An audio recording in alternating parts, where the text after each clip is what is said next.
कि माली, खेवैया और भगवान, आज 3 शब्द बाबा ने आज की मुरली में बोला है। तो बाबा ने आज मुरली में बोला है कि बाप खेवैया भी है, भगवान भी है, बाकी तुम ब्राह्मण सब अनेक प्रकार के माली हो, है ना। तो बाबा का कहने का भाव क्या है? तो ये तीनों जो है मन का स्टेज है।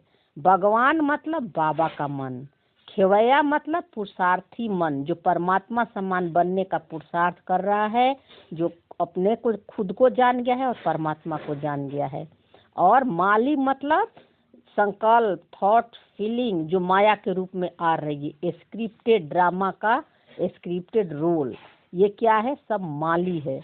तो बाबा बोला बाकी तुम ब्राह्मण सब अनेक प्रकार के माली हो, मतलब सबके मनों के अंदर अलग अलग संस्कार स्क्रिप्ट है। संस्कार तो एक जैसे नहीं है ना, संस्कार सबके अलग अलग है। इसीलिए बाबा कह रहे हैं कि अनेक प्रकार के सब मालिक, यानी सबके मनों के अंदर ड्रामा का स्क्रिप्ट जो है अलग अलग है ना।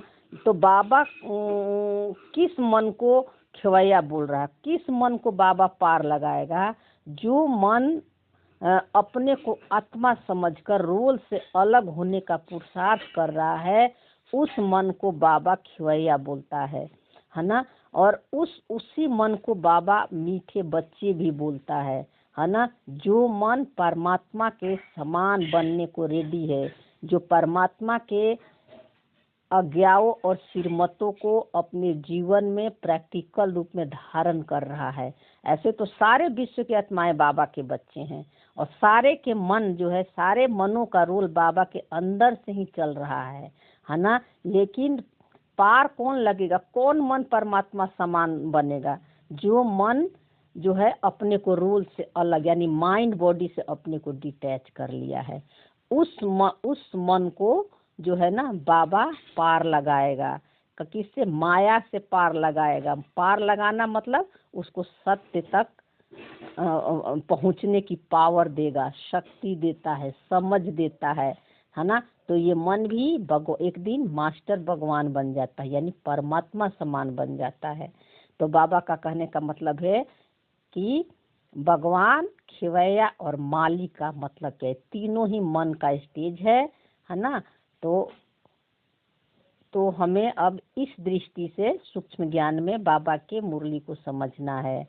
तो इससे हमारा ना पुरुषार्थ करना बहुत इजी हो जाता है और अनुभव होने लगता है प्रैक्टिकल जीवन में।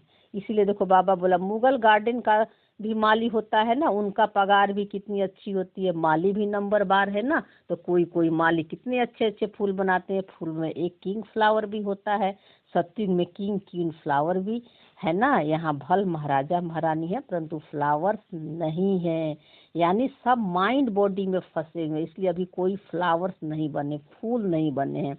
बाबा फूल को आत्मा कहता है और शरीर को कांटा कहता है ना।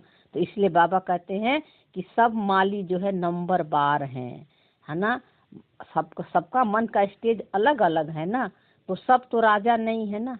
तो जो मन राजा बनने को रेडी है, तैयार है ना, वे मन को बाबा उसके सत्य तक पहुंचने का मार्गदर्शन करता है, पावर देता है, नॉलेज देता है, ज्ञान देता है ना। तो बाबा का कहने का ये भाव है। ओम शांति।